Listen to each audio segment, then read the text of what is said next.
ഈശോ മിശിഹായ്ക്കും സ്തുതിയായിരിക്കട്ടെ. എൻ്റെ പേര് വനീഷ. ഞാൻ കളമശ്ശേരിയിൽ നിന്നാണ് വരുന്നത്. ഞാൻ ആദ്യമായിട്ട് ഉടമ്പടി എടുക്കുന്നത് ഫെബ്രുവരി 2019 എൻ്റെ ആദ്യത്തെ സാക്ഷ്യം എന്ന് പറയുന്നത് ഞങ്ങളുടെ കുഞ്ഞിന് വേണ്ടിയിട്ടാണ്. ഞങ്ങളുടെ കല്യാണം കഴിഞ്ഞത് 2017 ജൂലൈ മാസം 3-ാം തീയതി. ഞങ്ങൾ 5 വർഷം കാത്തിരിക്കേണ്ടി വന്നു കുഞ്ഞിന് വേണ്ടിയിട്ട്. ഞങ്ങൾ 2.5 വർഷത്തോളം കഴിഞ്ഞതിന് ട്രൈ ചെയ്ത് നോക്കി, ഡോക്ടറിനെ കൺസൾട്ട് ചെയ്തു. അത് കഴിഞ്ഞിട്ട് ഡോക്ടർ ഒരു 1 ഇയർ ഒരു ഡോക്ടറിൻ്റെ അണ്ടർ കൺസൾട്ടേഷനായിരുന്നു. ഡോക്ടർ പറഞ്ഞു അൺഎക്സ്പ്ലെയിൻഡ് ആണ് മക്കളെ, ഒന്നും ചെയ്യാനില്ല, പതുക്കെ IVF നോക്കണം എന്ന് പറഞ്ഞു. അതെനിക്ക് ഒട്ടും അക്സെപ്റ്റ് ചെയ്യാൻ പറ്റാത്തൊരു കാര്യമായിരുന്നു. ഞാൻ ഒത്തിരി കരഞ്ഞ് പ്രാർത്ഥിച്ചു മാതാവിനോട്. അത് കഴിഞ്ഞ് ഞങ്ങളൊരു വേറെ ഡോക്ടറിനെ കൺസൾട്ട് ചെയ്തു. ആ ഡോക്ടറും ഒരു 1 ഇയറോളം കൺസൾട്ടേഷനിലായിരുന്നു ആ ഡോക്ടറിൻ്റെ. അവസാനം ആ ഡോക്ടറും സെയിം തന്നെയാണ് പറഞ്ഞത്, അൺഎക്സ്പ്ലെയിൻഡ്. ആ ഡോക്ടറും പറഞ്ഞു IVF നോക്കണം, ചിന്തിച്ച് തുടങ്ങണം എന്ന് പറഞ്ഞു. അത് കഴിഞ്ഞ് ഞാൻ നവംബർ മാസത്തിൽ വന്ന് ഇവിടെ ഉടമ്പടി പുതുക്കി. അന്ന് ഞങ്ങൾക്ക് അച്ഛനെ കാണാൻ പറ്റി. അപ്പോൾ അച്ഛൻ പറഞ്ഞു, അച്ഛൻ തലയെ തൊട്ട് പ്രാർത്ഥിച്ചിട്ട് അച്ഛൻ പറഞ്ഞു ഇവിടെ വന്ന് സാക്ഷ്യം പറയണം നിങ്ങൾ എന്ന് പറഞ്ഞു. അത് കഴിഞ്ഞ് എനിക്ക് ഇവിടെ വന്ന് പിന്നെ മാതാവിൻ്റെ അടുത്ത് ഇരുന്ന് പ്രാർത്ഥിക്കണം എന്ന് തോന്നി. എനിക്ക് ഓരോ വിഷമം വരുമ്പോഴും അമ്മ പറയും മാതാവിൻ്റെ ഇടപെടൽ ഉണ്ടാവാനാണ്, നീ വിഷമിക്കണ്ടെന്ന് പറയും. അങ്ങനെ വന്ന് ഞങ്ങളൊരു ദിവസം മെയ് 21-ാം തീയതി മാതാവിൻ്റെ അടുത്ത് വന്നിരുന്ന് പ്രാർത്ഥിച്ചു. അപ്പോൾ മാതാവ് എന്നോട് പറഞ്ഞു ഡേറ്റ് ഇട്ട് പ്രാർത്ഥിക്കുമെന്ന് പറയണ്ടായിരുന്നു. അങ്ങനെ അന്നത്തെ ദിവസം വൈകുന്നേരം ഞാൻ പോയി മാതാവിനോട് പ്രാർത്ഥിച്ചു. ഇവിടെ കിട്ടുന്ന സാക്ഷ്യപത്രത്തിൽ ഞാൻ എഴുതി പ്രാർത്ഥിച്ചു, മാതാവേ ജൂലൈ മാസം 3-ാം തീയതി വരുമ്പോൾ 5 വർഷമാവും. അപ്പോൾ അതിനു മുമ്പ് മാതാവ് എനിക്കൊരു ഗിഫ്റ്റായിട്ട് തരണം എന്ന് പറഞ്ഞു. മെയ് 21 ഞാൻ ഇവിടെ വന്ന് എഴുതി പ്രാർത്ഥിച്ചു. ജൂൺ 8 ആയപ്പോൾ തന്നെ ഞാൻ ടെസ്റ്റ് ചെയ്തപ്പോൾ റിസൾട്ട് പോസിറ്റീവായി. എനിക്ക് ജൂലൈ 3 ആവുന്നതിന് മുമ്പ് തന്നെ മാതാവ് എനിക്കത് തന്നു, അനുഗ്രഹിച്ചു. ഞങ്ങൾക്ക് ഫെബ്രുവരി 2023 5-ാം തീയതി ഞങ്ങൾക്കൊരു പെൺകുഞ്ഞിനെ മാതാവ് തന്ന് അനുഗ്രഹിച്ചു. ഞങ്ങൾ അവൾക്ക് മിഖ മരിയ എബിൻ എന്നാണ് പേരിട്ടിരിക്കുന്നത്. മാതാവിന് 100,000 നന്ദി പറയുന്നു. എൻ്റെ രണ്ടാമത്തെ സാക്ഷ്യം എനിക്ക് ജോലിക്ക് വേണ്ടിയിട്ടായിരുന്നു. ഞാൻ 2016 എൻ്റെ കരിയർ സ്റ്റാർട്ട് ചെയ്തത്. എനിക്ക് നല്ലൊരു ജോലിയായിരുന്നു ബാംഗ്ലൂർ. ഞാൻ കല്യാണം കഴിഞ്ഞ് നാട്ടിലേക്ക് വന്നു കഴിഞ്ഞപ്പോൾ എനിക്ക് പ്രതീക്ഷിച്ച അത്രയും നല്ലൊരു ശമ്പളത്തിലൊരു ജോലി ആയിരുന്നില്ല എനിക്ക് കിട്ടിയത്. ഞാനപ്പോൾ കിട്ടിയ ഒരു ജോലിക്ക് കയറി അവിടുന്ന് ട്രൈ ചെയ്യാമെന്ന് വിചാരിച്ചു. അങ്ങനെ ഞാൻ ട്രൈ ചെയ്തുകൊണ്ടിരുന്നു. ഒരു 20-25 കമ്പനിയെങ്കിലും ഞാൻ ട്രൈ ചെയ്തിട്ടുണ്ട്. അത്രയും ഞാൻ ഇൻ്റർവ്യൂ അറ്റൻഡ് ചെയ്തു. ഞാൻ മടുക്കാതെ പിന്നെയും പോയിക്കൊണ്ടിരുന്നു. അങ്ങനെ 2018 ഒരു ഒക്ടോബർ നവംബർ ആയപ്പോൾ ഞാൻ ഒരു ബ്രേക്ക് എടുത്ത് കുറച്ച് കഴിഞ്ഞ് പിന്നെ നോക്കാം എന്ന് വിചാരിച്ച് അങ്ങനെ 2019 ഞാൻ വന്ന് ഉടമ്പടി എടുത്തു. ഫെബ്രുവരിയിൽ ഞാൻ കാശ് രൂപം വെച്ചിട്ടാണ് ഇൻ്റർവ്യൂ അറ്റൻഡ് ചെയ്തത്. അങ്ങനെ എനിക്ക് മെയ് മാസം 3-ാമത്തെ മാസം തന്നെ ഉടമ്പടി എടുത്ത് 3-ാമത്തെ മാസം തന്നെ എനിക്ക് നല്ലൊരു ജോലി തന്നെ കിട്ടി. ഞാൻ ഉടമ്പടിയിലായിരുന്നപ്പോൾ ഞാൻ പ്രാർത്ഥിക്കുമായിരുന്നു. സമയം കിട്ടുമ്പോഴൊക്കെ ഞാൻ ഈ സാക്ഷ്യപത്രത്തിലൊക്കെ വായിച്ച് സ്തുതിച്ച് പ്രാർത്ഥിക്കുമായിരുന്നു. ബൈബിൾ വായിക്കുമായിരുന്നു 1/2 മണിക്കൂർ. ഉപവാസം എടുത്ത് പ്രാർത്ഥിച്ചു. അതുപോലെ തന്നെ ഉടമ്പടി ധ്യാനത്തിലും പങ്കെടുത്ത് പ്രാർത്ഥിച്ചു. ഞാൻ ഉടമ്പടി സാക്ഷ്യപത്രത്തിൽ എഴുതി വെച്ചു, മാതാവ് എനിക്ക് ഇത്രയും സാലറി വേണം, ഈ സാലറിയിൽ എനിക്ക് അടുത്ത ജോലി കിട്ടണം എന്നുള്ളവർ എഴുതി വെച്ചായിരുന്നു. എനിക്ക് ജോലി കിട്ടിയപ്പോൾ അതേ സാലറി തന്നെയാണ് എനിക്ക് മാതാവ് ജോലി തന്ന് അനുഗ്രഹിച്ചത്. അതിനുശേഷം അതുകൊണ്ട് തീർന്നില്ല.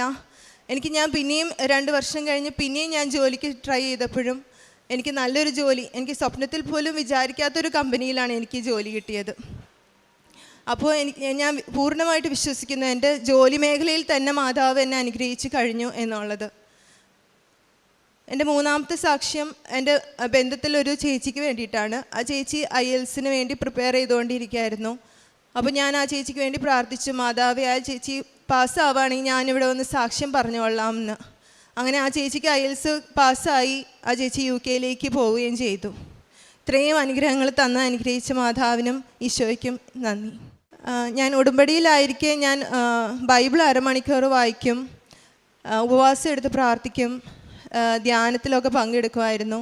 അതുപോലെ കാരുണ്യപ്രവൃത്തിയിലായാലും സാമ്പത്തികമായി സഹായിക്കാൻ പറ്റുന്ന പോലെ സഹായിക്കുകയും ചെയ്യുമായിരുന്നു. വിശുദ്ധ ഗ്രന്ഥത്തിൽ സാമുവേലിൻ്റെ 1-ാം പുസ്തകം 2-ാം അധ്യായത്തിൽ ഹന്നായുടെ പ്രാർത്ഥനയുണ്ട്. അതായത് വർഷങ്ങളായിട്ട് മക്കളില്ലാതെ വിഷമിക്കുന്ന ഹന്ന എങ്ങനെയാണ് ദേവാലയത്തിൽ പ്രാർത്ഥിക്കുന്നതെന്നും ഏലി പുരോഹിതൻ ഹന്നായോട് ചോദിക്കുന്നുണ്ട്. നീ എന്തുകൊണ്ടാണ് നിൻ്റെ ലഹരി അവസാനിപ്പിക്കുക, നീ എത്ര നേരം ഉന്മത്തയായിരിക്കുമെന്നൊക്കെ ഹന്നായോട് പറയുമ്പോൾ ഹന്ന പറയുന്നുണ്ട്, എന്നെ അധപ്പതിച്ചവളായി കരുതരുതേ. എൻ്റെ ദൈവത്തിൻ്റെ സന്നിധിയിൽ ഞാൻ എൻ്റെ ഹൃദയ വിചാരങ്ങൾ പങ്കുവയ്ക്കുകയാണ്. അപ്പോൾ ഏലി പുരോഹിതൻ പറയുന്നു, സമാധാനമായി പോവുക, ഇസ്രായേലിൻ്റെ ദൈവം നിൻ്റെ പ്രാർത്ഥന സാധിച്ചു തരട്ടെ എന്ന്. അനന്തരം അവൾ പോയി ഭക്ഷണം കഴിച്ചു. പിന്നീട് ഒരിക്കലും അവളുടെ മുഖം മ്ലാനമായിട്ടില്ല എന്നാണ് തിരുവചനം തുടർന്ന് വായിക്കുമ്പോൾ നമുക്ക് കാണുവാൻ കഴിയുക.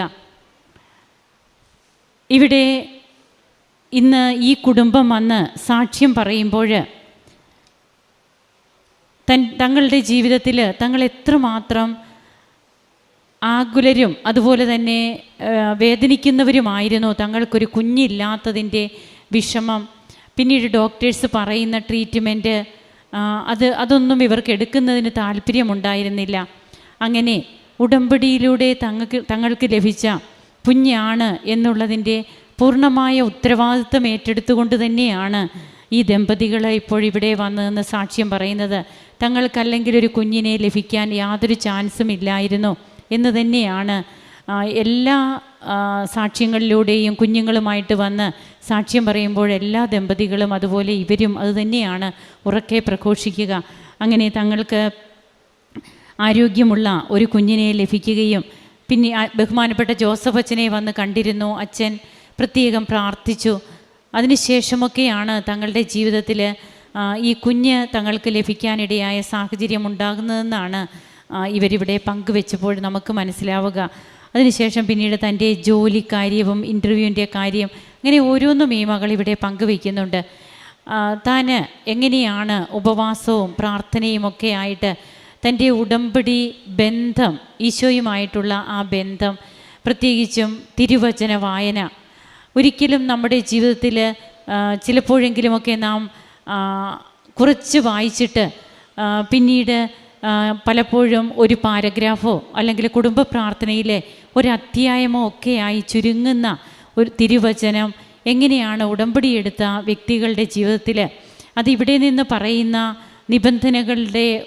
നിബന്ധനകളിലുണ്ട്. അരമണിക്കൂർ നാം ബൈബിൾ വായിക്കണമെന്നുള്ളത്. അതായത് വചനം മാംസമായ അമ്മ ഈശോയാണ്.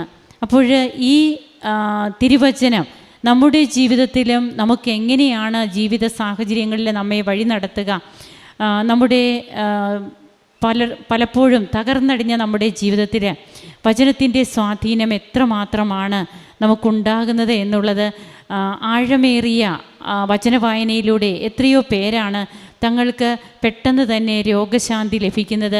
വചനം വായിച്ചു കൊണ്ടിരിക്കുമ്പോൾ അവരുടെ ശരീരത്തിൽ അവർക്ക് അനുഭവപ്പെടുന്ന സൗഖ്യ അനുഭവങ്ങൾ ഇതൊക്കെ ഈ അൾത്താരയിൽ പങ്കുവയ്ക്കപ്പെട്ടിട്ടുള്ളതാണ്. അങ്ങനെ തിരുവചന വായനയോടൊക്കെ ഈ മകൾക്കും ഒരാകർഷണം തോന്നുകയും അത് കൂടുതൽ വായിക്കാനുള്ള കൃപ ലഭിക്കുകയും ചെയ്തതിനെക്കുറിച്ചൊക്കെ ഇവിടെ പറയുകയുണ്ടായി. ഇന്ന് ഉടമ്പടിയെടുത്ത മക്കൾ തങ്ങളുടെ ജീവിതത്തിൽ വിശുദ്ധി പ്രാപിക്കുന്നു. ആ വിശുദ്ധിയിലൂടെ അവരുടെ ജീവിതത്തിനും അതുപോലെ മറ്റുള്ളവർക്കും ഒരു സാക്ഷ്യമായി തീരുകയാണ്. ഇവർക്ക് ലഭിച്ച കുഞ്ഞിനെയും അതുപോലെ ഇവരുടെ ജീവിതത്തിൽ ലഭിച്ച മറ്റെല്ലാ കൃപകൾക്കും നമുക്ക് കരങ്ങളടിച്ച് ഈശോയ്ക്കും അമ്മയ്ക്കും നന്ദി പറയാം. യേശുവേ നന്ദി, യേശുവേ സ്തുതി, യേശുവേ ആരാധന.